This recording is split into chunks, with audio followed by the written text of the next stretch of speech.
بسم اللہ الرحمن الرحیم۔ السلام علیکم ڈیئر اسٹوڈنٹ، ہمارا آج کا ٹاپک ہے کہانی سچ کی برکت۔ رات کا آخری پہر تھا، دن بھر کا تھکا ہارا قافلہ سو رہا تھا کہ اچانک شور اٹھا، ڈاکو آ گئے، ڈاکو آ گئے۔ سوئے ہوئے مسافر بڑبڑا کر اٹھے اور اپنے اپنے سامان کو سنبھالنے لگے۔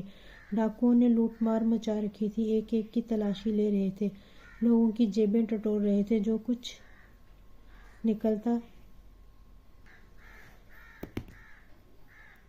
نکلتا چھین لیتے۔ لوٹنے والے آہ وزاری کر رہے تھے، مگر ڈاکوؤں پر ان کی آہ وزاری کا کوئی اثر نہیں ہو رہا تھا۔ اسی قافلے میں ایک نوعمر لڑکا بھی شامل تھا، جو کھڑا یہ سب کچھ دیکھ رہا تھا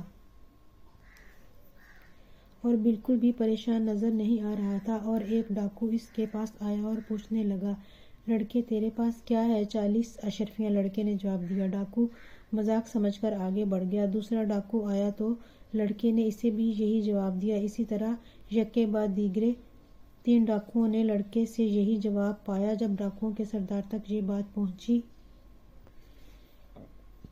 تو اس نے لڑکے کو پاس بلوایا اور پوچھا کہ اے لڑکے تیرے پاس کیا ہے؟ لڑکے نے اطمینان سے جواب دیا، 40 اشرفیاں۔ سردار نے پوچھا، کہاں ہیں 40 اشرفیاں؟ میرے قمیض کی تہہ میں سلی ہوئی ہیں، لڑکا بولا۔ قمیض کی تہہ کھولی گئی تو سچ مچ 40 اشرفیاں نکل آئیں۔ سردار نے حیرت سے پوچھا، لڑکے تو نے اتنی بڑی رقم کیوں نہ چھپائی؟ میری ماں نے مجھے نصیحت کی تھی کہ بیٹا ہمیشہ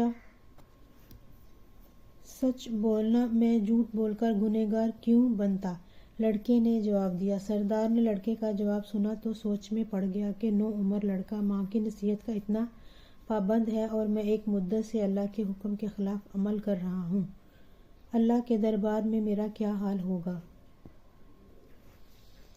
سردار نے حکم دیا کہ لوٹا ہوا سارا مال قافلے کے لوگوں کو واپس کر دو، اور خود لڑکے کی بات سے نصیحت پکڑی، اللہ کے حضور فوراً توبہ کی اور رہزنی کا پیشہ ہمیشہ ہمیشہ کے لیے چھوڑ دیا۔ یہ لڑکا کون تھا؟ یہ حضرت عبدالقادر جیلانی رحمۃ اللہ علیہ تھے، جو بغداد میں تعلیم حاصل کرنے کے لیے قافلے کے ساتھ سفر کر رہے تھے۔